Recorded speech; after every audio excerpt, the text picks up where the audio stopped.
నాకు తెలిసి ఏ హీరో నువ్వు పరిచయం చేసినంత మంది డైరెక్టర్ని పరిచయం చేసి ఉంటారేమో అనుకుంటున్నాను. అవునండి. ఏంటి నీ స్ట్రాటజీ ఏంటి?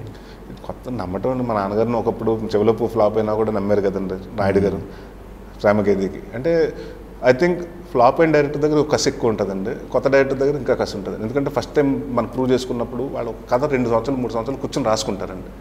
తను వాళ్ళ డైరెక్షన్ టీమ్ తోటి కానివ్వండి, లేకపోతే ఎవరన్నా 10 మంది ఫ్రెండ్స్ కూర్చుని ఎవరైనా మీలాంటి వాళ్ళు కూడా ఇది బాగాలేదు అని చెప్తే దాన్ని కూడా పర్సనల్గా తీసుకుని మార్చి మాడిఫై చేసుకుని ఒక కథగా తీసుకుని. అంటే మీరు ఎలా ఉంటుందంటే నిద్దట్లో అర్ధరాత్రి లేపి ఇలాగ వచ్చి ఒకసారి నాకు కథ చెప్పండి టకటకట చెప్పేసి ఇలా ఉంటుంది. సో అంత కష్టపడతారు. అంటే ఎందుకంటే డ్రీమ్ కాబట్టి స్ట్రాటజీ అది ఒకసారి రిస్క్ అండి, ఒకసారి రివార్డ్ అండి, రెండు ఉన్నాయి.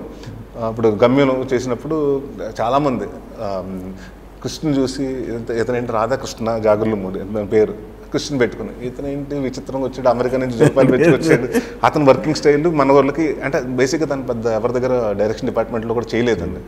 సో వీళ్ళందరికీ ఏంటి నాన్ సింక్లో ఉండేది. ఏంటి ఇతను డైరెక్టర్ ఏంటి ఇతనికి ఎలా ఇచ్చాడు అంటే చాలామంది అడిగారు కూడా.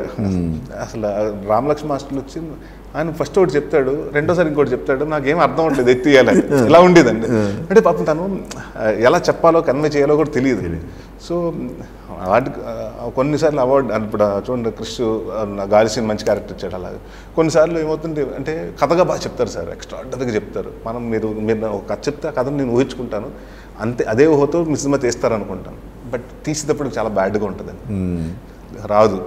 అలాంటి డైరెక్టర్స్ కూడా ఉన్నారు. బట్ అలా ఇబ్బంది పడ్డ డైరెక్టర్లు ఎవరు మీ కెరీర్లో ఉన్నారండి? అంటే ఐ డోంట్ నేమ్ దెమ్ అండి. ఇప్పుడు పర్సనల్గా వాళ్ళు అంటే రిజల్ట్ అనేది తెలిసింది కదా, ఆల్రెడీ రిజల్ట్ వచ్చేసింది కదా, వచ్చింది చెప్పడానికి ఏముంది అంటే ఇప్పుడు రిజల్ట్ అంటేనండి మనకు కథగా చెప్పి అక్కడికి వెళ్ళి లోపలికి వెళ్ళి చూసేటప్పటికి ఇతనికి ఏమీ తెలియదు, రెండో రోజు తెలిసిపోద్దండి విషయం.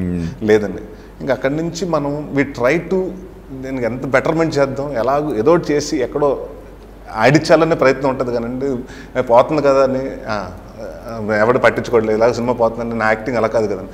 సినిమా బాగున్నా బాగోపోయినా యాక్టింగ్ చూస్తాను, నాది బాగా అది చేయాలి. అసలు యాక్టర్గా నేను అది హిట్ అయినా ఫ్లాప్ అయినా అన్ని సినిమాలు అంతే కష్టపడాలండి.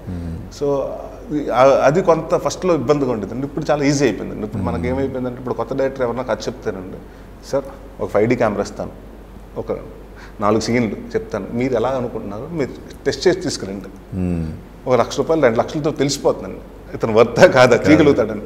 ఎందుకంటే ఇదివరకు గట్ ఫీలింగ్ అండి, అతను కథ చెప్పడం నమ్మటం వెళ్ళిపోయేవాళ్ళు. అది ఒకసారి బాగా వచ్చేది, ఒకసారి అసలు అనుకునేది కంటే బ్యాడ్గా వచ్చేదండి. సో అలాంటి ఇబ్బందులు పడ్డాం. అంటే అది ఎప్పుడు ఉంటుందండి, కొత్త వాళ్ళతో చేసినప్పుడు 50-50 ఛాన్సెస్ ఉంటుందండి. ఎట్టు ఫట్టు రెండు మధ్యనే పడవలు ఉంటాయి.